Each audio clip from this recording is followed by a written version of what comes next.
I'm Matt McClure, and this is Currents. As Washington plays politics, the question remains, will the U.S. default on its debt?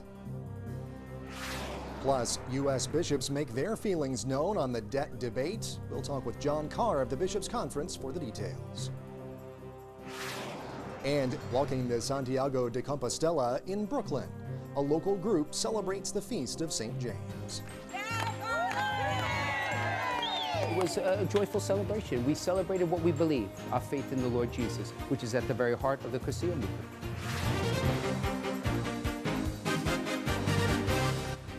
Well, good evening. Thanks so much for joining us tonight. There is no need to mince words. America is angry, and its frustrated citizens are fuming while Washington fiddles over the debt ceiling.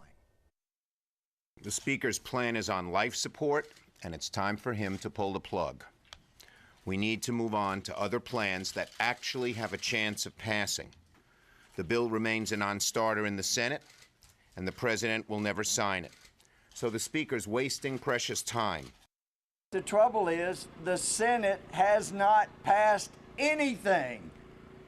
Until the Senate passes something, the House should not be rushing to try to meet them somewhere down the road. The bottom line, though, is this. There's only one bill in Congress that is a true compromise. We're running out of time. It's time to get serious about finding that compromise. And that is perhaps the one thing that everyone can agree on, that time is running out as the clock ticks toward a predicted downgrade of the United States credit rating, skyrocketing interest rates, and your run-of-the-mill economic calamity, or not. There are those who say that all of this talk of economic Armageddon is a hoax, that this discussion can run well past Treasury Secretary Tim Geithner's deadline of August 2nd, and that even is the debt ceiling, if even it's not raised, that the American government would still then be able to meet its debt obligations. So who's right in all of this? Well, to separate the debt fact from fiction, I spoke earlier today with Jerome Powell. He's a visiting scholar at the Bipartisan Policy Center. Jay, thanks so much for taking some time out for us here on Currents today. We really appreciate your time, sir. Glad to be here. Well, first of all, there's been a lot of talk. It seems like you can't turn on the TV or the radio or log onto the computer without hearing and seeing about the debt limit, yet I'm under the impression that not a lot of people know exactly what the debt limit even really is. What is the debt ceiling, and will an increase in the debt ceiling increase our deficit? So that's a really good question, and in fact, the debt ceiling is an obscure statute that is off stage for years at a time, and then suddenly every few years it comes onto the stage, and the entire outcome depends upon it. It becomes very important, and it's, as I said, very poorly understood. So when Congress orders spending, Congress's role in our system of government is to make all decisions concerning spending. And the executive branch's function is simply to carry those out, not preferring one kind of spending over another, but to execute the orders of Congress. And that's all set forth in the Constitution. Alone, almost alone among nations, I think Denmark is the only other one, our system has a little kind of mistake in it, and that is that when Congress orders the spending, it doesn't at the same time provide the means to carry the spending out. It must separately also authorize the federal government to the executive branch to borrow money if there's not enough tax revenue to carry out its spending orders. And it's a separate decision. So what we have now is this situation where Congress has ordered spending, and it hasn't changed those orders. If it changes the orders, that's how it's supposed to work. Instead, it's just failed to provide the means to carry the spending out.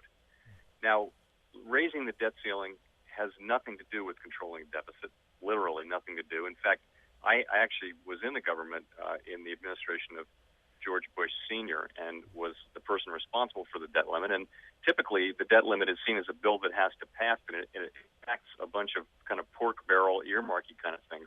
It actually probably increases spending to have a separate debt ceiling.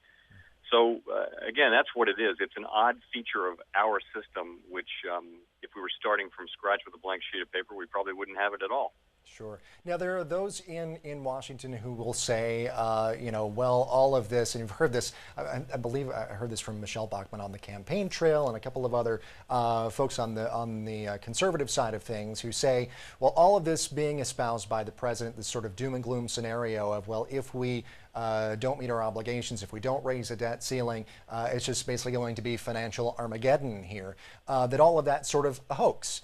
What will actually happen if we are unable to raise a debt limit before August 2nd or thereabouts, and we are not able to meet our obligations?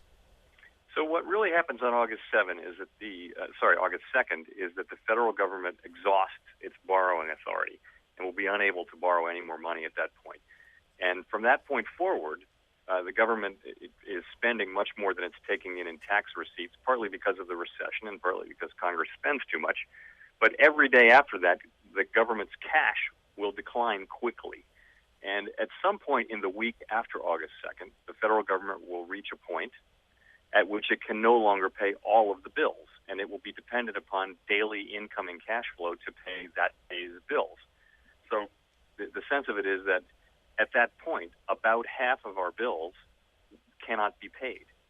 And again, it's important to stress that the federal government executive branch has no role in our constitutional system in deciding which of the 50% of the bills should be paid and which shouldn't be paid. So it's not really that's entirely a role for Congress, and they haven't performed it here. So that's what will happen. And we have actually we've tried many times to come up with a plausible scenario. You simply can't reduce spending by 50% without failing to pay things that are just impossible not to pay. Things like benefit payments. It could be veterans benefits. It could be Social Security. It could be food stamps or Pell Grants or things like that. Or it could be payments to the military or to defense contractors. There's too many important things that we have to pay that we won't be able to pay if we go past this bright line.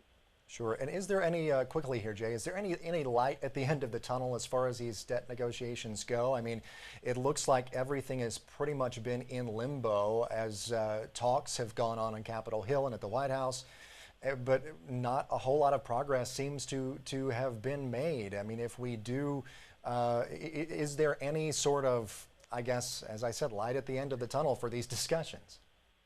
Yes, I mean, there have been many debt ceiling fights, and this is certainly a big one. But we've never crossed this date. We've never actually crossed what is a bright line in these things and gone into a point where the federal government can't make its payments. And I still believe we won't do so. I do believe we won't do so. There's lots of movement behind the scenes. The leadership in the Republican and Democratic parties fully understand that this is not something we want to do, and they're working hard to avoid it. All right, Jay Powell, visiting scholar with the Bipartisan Policy Center. We thank you so much for spending a few minutes of your time today with us, sir. Thank you very much. And thank you. Thanks. And stay with us. When we come back, we'll speak to a man who was in the room when faith leaders took their debt message to the top. And by the top, I mean President Obama. Stay with us. Welcome back. Well, meetings are becoming as much of an institution in the halls of Washington's political power brokers as their unwillingness to compromise on the debt ceiling, it seems. In between meetings with congressional leaders and lobbyists last week, President Obama also met with a coalition of Christian religious leaders who asked the president a simple question: what would Jesus cut?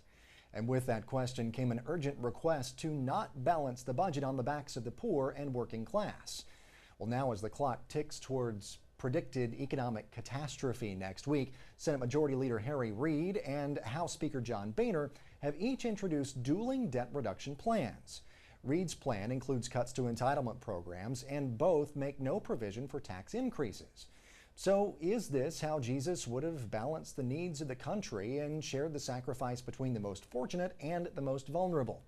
Well, to answer that question, I spoke earlier today with a man who was in the room with President Obama. He's John Carr, Executive Director of the U.S. Bishops' Conference's Department of Justice, Peace, and Human Development. All right, well, John, thanks so much for taking a few minutes to join us here today on Currents. We really appreciate your time, sir. Glad to be with you. Well, first of all, tell us a little bit about these meetings last week. I understand with President Obama, also with Leader Ryan himself, and also Speaker Boehner's staff. Tell me a little bit about that, what you took away from those meetings, and kind of if anything that's happened since has reflected what you saw when you had those meetings. Well, the first thing I ought to make clear is I'm a staff person. I work for the Catholic Bishops' Conference, and the most important thing about the Bishops' Conference is it is the Bishops' Conference. So while I was privileged to be in the meetings, the people who represented the conference were the bishops. In this case, Bishop Ricardo Ramirez of Las Cruces, New Mexico, who is a member of the Bishops' Committee on International and Domestic Issues, was a part of the meeting with President Obama, and Archbishop Edwin O'Brien of Baltimore was a part of the meeting with Chairman Ryan of the House Budget Committee. And what they told the president, since I didn't, was that we didn't come with any plan. We came to advance a moral principle. And that principle was that when you have scarce dollars, which we clearly have, the priority ought to be on the least of these, the most vulnerable, the people whose lives and dignity are at stake. And one of the things that Bishop Ramirez said quite effectively to the president was, in Washington there are all these givens. For the Republicans, the given is no new taxes. For House Democrats, the given is don't mess with Medicare. And for the president, the given is he wants revenues. For the religious leaders, the Christian leaders who were there, the given was don't hurt the poor. Measure these processes by how they touch the least of these. And candidly, if you listen to the debate in Washington, that's not anybody's given. And so the message to Chairman Ryan, the message to the Speaker's office, and the message to the President was don't forget the poor in the middle of all the politics and the partisanship, because they have the most to lose in a lot of ways. Sure, and now, of course, the clock is ticking on this whole debate as the sort of deadline looms on August 2nd here. And so since we have such little time left, there are kind of two plans that people are looking at right now up on Capitol Hill. We've got the Boehner plan, which I believe is kind of being rewritten at this point because of opposition from some Tea Party-affiliated Republicans. And you've got the Reid plan, the Harry Reid plan.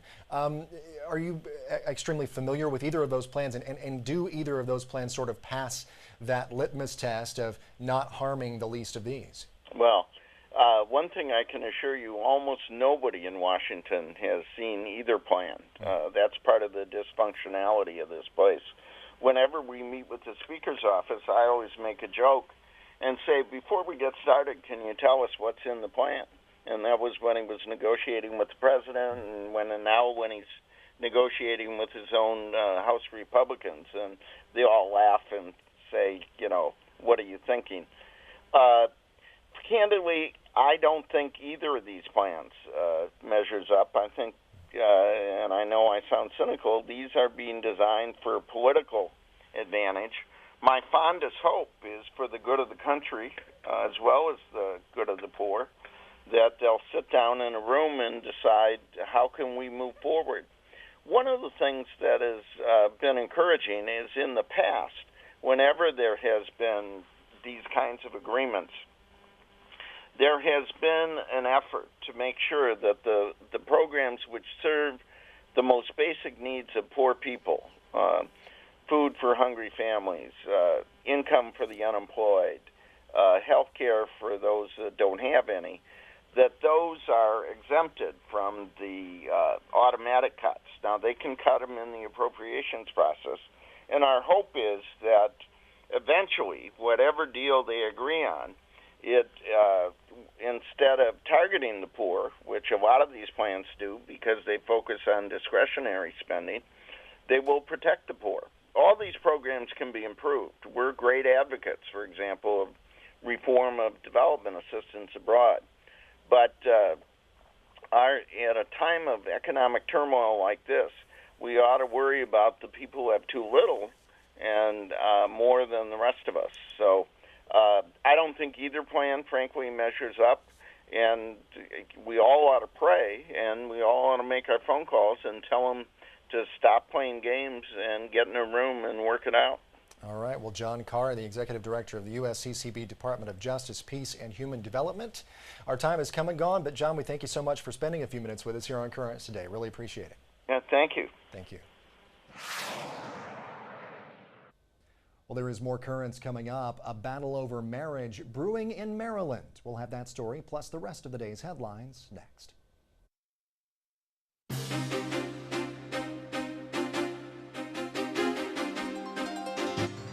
Welcome back to Currents. I'm Matt McClure. Coming up later, for those who are not going to Spain, a local group brings the way of St. James closer to home. First, though, let's have a look at today's headlines. Supporters of traditional marriage are rallying in Maryland to fight the governor's push to legalize same-sex marriage in the state. Reporter Pat Morin has that story. Legalizing same-sex marriage is a personal crusade for some members of the Maryland General Assembly. I was the first person in the legislature to say, you know, I'm happy to be here, and you know what? I'm gay. Limiting marriage to one man, one woman is a personal crusade for others. This is our position, and this is our stand. We have a fight on our hands. Religious leaders and traditional marriage supporters from around the state joined Delegate and Pastor Emmett Burns to protest Governor O'Malley's effort to legalize same-sex marriage while protecting religious freedoms. And I believe that New York showed you could do those things. Maryland is not New York. No. Well, we intend to hold their feet to the fire. Martin O'Malley needs to understand that the people of Maryland do not want marriage redefined. We don't want it to happen, and that's what we're gearing up for. We are not taking the Pontius Pilate position on this. We are not washing our hands of it. We don't want it in churches. We don't want it in the community. We don't want it any place. They insist marriage restricted to one man, one woman is not about hate. God has established a man and a woman to be married and have children, procreate. That doesn't take away from the fact that God loves everyone unconditionally. In this case, love is the battlefield. All of us want our children to grow up in homes that are stable and secure and loving and committed and protected equally under the law. And that's what this is about. That report from Pat Warren. The Maryland Catholic Conference called Governor O'Malley's push to legalize same-sex marriage, quote, regrettable. Well, from Washington, a federal judge has dismissed a lawsuit attempting to block federal funding for embryonic stem cell research. Plaintiffs had argued that the research violates a law that bans federal funding for research that causes an embryo's destruction. Officials in the Obama administration had been at odds with some members of Congress about whether research by the National Institutes of Health actually does destroy embryos. The judge says he was bound by a previous appeals court ruling that allowed the research. New York Congressman Peter King today held his third hearing on the radicalization of Muslims in the U.S. His focus this time was on the Somalia-based group Al-Shabaab, which has recruited at least 40 Americans. King started the hearing, though, with a harsh critique of how the New York Times and other media have covered the attacks in Oslo, Norway. Let me note that certain elements of the politically correct media, most egregiously the vacuous ideologues of the New York Times, are shamelessly attempting to exploit the horrific tragedy in Norway past Friday to cause me to refocus these hearings away from Muslim American radicalization.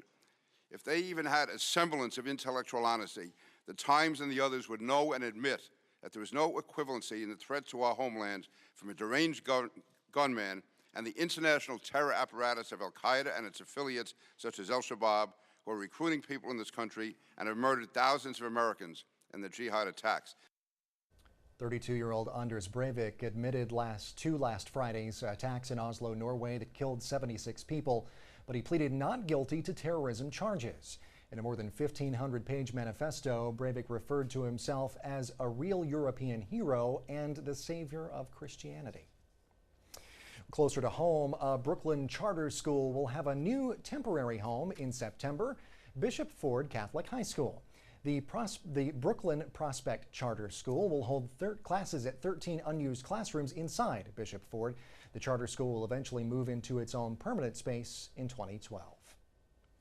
Well, the Diocese of Belleville, Illinois has become the fourth diocese to join a lawsuit against their state over a new civil unions law.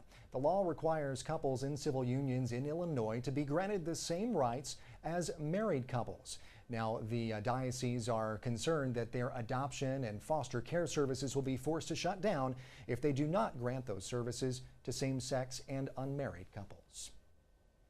Well, it's not just the City of London that's preparing for the 2012 Summer Olympics. The UK newspaper The Catholic Herald reports the church across England is also getting ready. At least one church will have perpetual adoration of the Eucharist throughout the games, and churches will offer Mass in multiple languages. Priests will also be on hand at the Olympic Village for athletes, coaches, and officials. And it may not exactly be a burning bush, but some people in Littleton, Colorado say that a vine on a utility pole looks like Jesus on the cross. A man who says he is not religious noticed the vine there one day and decided to take a picture. Says he posted it on Facebook, and the response has been huge. Well, there you go. Stay with us. There's much more currents ahead. Coming up, the faithful walk the walk in celebration of the Feast of St. James. Basically, what we did here is imitation of the Camino, which is done in Spain. For those who are faithful, the disciples, who really want to imitate through penance, through observance, through discipline, through prayer.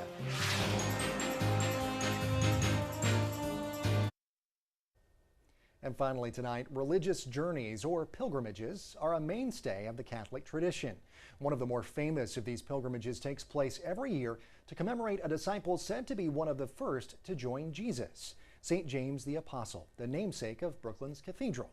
Now, tradition tells us that the remains of the martyred saint are buried at Santiago de Compostela in northwestern Spain, the final destination on a walk that, for many of the Catholic faithful, can begin as far away as France.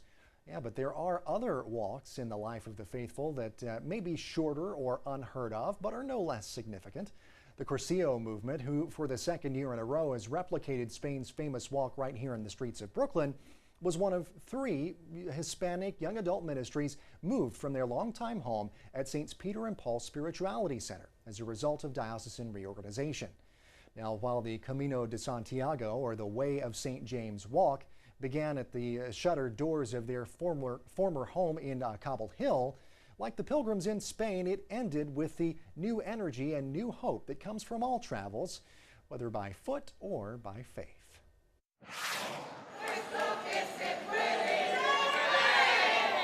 Tonight we gathered with the Cursillo movement to really celebrate the spirituality of the movement, to celebrate the fact that the movement is moving to a new home in East New York, in the parish of St. Malachy's, St. Michael. We gathered really to celebrate the Feast of St. James, the Apostle, which is an inspiration for the Cursillo. And it was a joyful celebration. We celebrated what we believe, our faith in the Lord Jesus, which is at the very heart of the Cursillo movement. Ustedes, como cursillistas, han sido llamados por el Señor, como Santiago el Apóstol, a ser sus testigos. The Cursillo is a movement where men and women, we come to learn about the new evangelization. We learn how to follow Jesus' steps through the way and how to serve better in our church, in our community, as a follower of Jesus.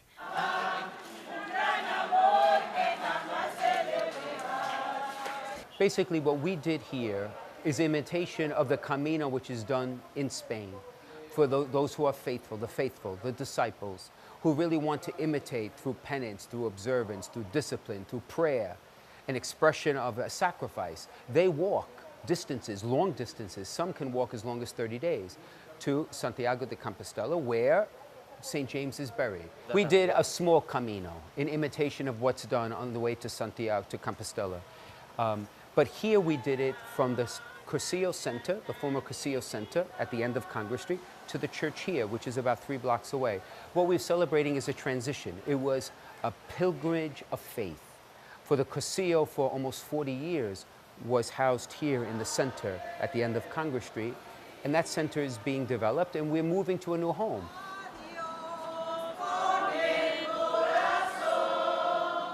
It was a sad moment at the beginning because we sang one song that it was saying goodbye to the center. That was the last song, and we began to walk with that song, like saying goodbye to that center. We are pilgrims here on earth. Our real home is heaven. And to walk is a beautiful way to remind us that our home is not here. We feel that we are following the steps of our people, our ancestors behind. It is meaningful to us. It's our faith. Even though with the rain, you saw people with umbrella, they are just at the beginning, and it was so powerful. After we're done with the rosary, it was no more rain, and so we were able to walk without the umbrella. So it was really beautiful.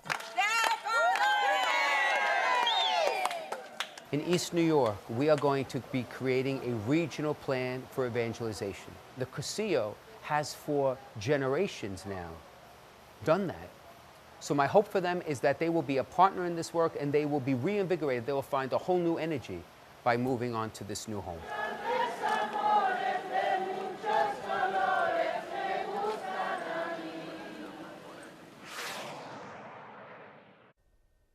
Well, that is it for this edition of Currents, but be sure and join us tomorrow. Cardinal Antonius Naguib, the Coptic Catholic Patriarch of Alexandria, fills us in on the plight of Catholics in post-Mubarak Egypt. Until next time, though, be sure to visit us online over at currentsny.net. Go there to watch selected reports and full broadcasts. You can also friend us on Facebook or follow us on Twitter. There we are at CurrentsNY. For all of us here at Currents, I'm Matt McClure. Thanks so much for watching. Have a great night.